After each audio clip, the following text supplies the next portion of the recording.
Après la visite de la délégation du programme de mobilité académique intra-Afrique de l'Union européenne,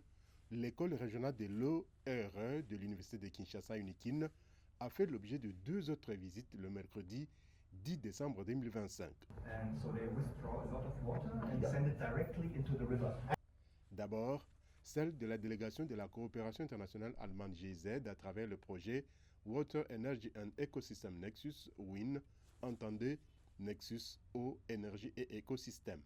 Par la bouche de son directeur, le professeur Raphaël Chimanga Mwamba, la délégation a été édifiée sur les formations assurées par l'école, les recherches menées par le Centre de recherche en eau du bassin du Congo-Crébac, où est logée l'école, et les résultats obtenus par le centre à travers ces recherches menées par les étudiants en master et doctorat de l'école régionale de l'eau de l'UNIKIN. Cette visite a été suivie d'une séance de travail entre, d'une part, la délégation et d'autre part, les experts et étudiants de l'école régionale de l'eau ainsi que du Crébac. Des présentations ont été faites à leur endroit, les édifiant énormément sur les capacités de recherche des apprenants de l'école et du centre. Après les Allemands de WIN, c'était au tour du délégué de One Forest Vision of V, Jean-Jacques Brown, de visiter l'école de l'eau et les centres qu'il connaissait déjà pour en avoir entendu parler, mais qu'il n'a jamais vu. Aujourd'hui, comme qui dirait, le rêve est devenu réalité. Je suis très heureux d'être ici, bien que le parcours depuis la ville jusqu'au Crébac soit un petit peu, je dirais, long, mais enfin je vois le Crébac et je connaissais déjà les travaux qui s'y faisaient parce que j'ai quand même pas mal de collègues qui travaillent en relation avec le Crébac et je connaissais la réputation. Et là maintenant, j'ai eu une visite guidée par le professeur Raphaël Chimanga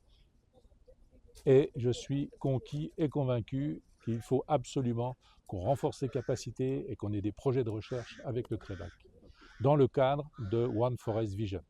Initiative visant à accompagner scientifiquement les pays des bassins tropicaux dans la préservation de l'intégrité environnementale de la biodiversité irrécupérable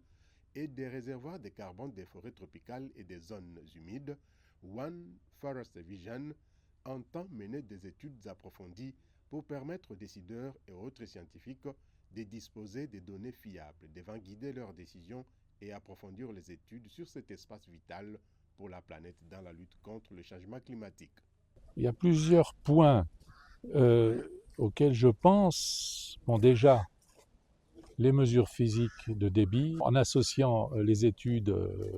météorologiques, climatiques avec l'hydrologie, pour savoir comment va se comporter le bassin du Congo et la rivière Congo en particulier dans les années futures et ses affluents. Ma spécialité, c'est plutôt la biogéochimie des eaux.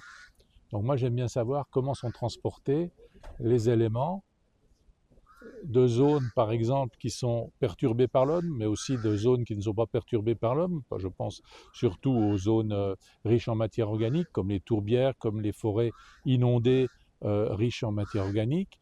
et également faire des études sur les pollutions minières, par exemple. Une énième visite à l'école régionale de l'eau de l'Université de Kinshasa et au centre de recherche en eau du bassin du Congo qui prouve à suffisance que la renommée de ces deux structures arrive au-delà des frontières nationales, régionales et même internationales.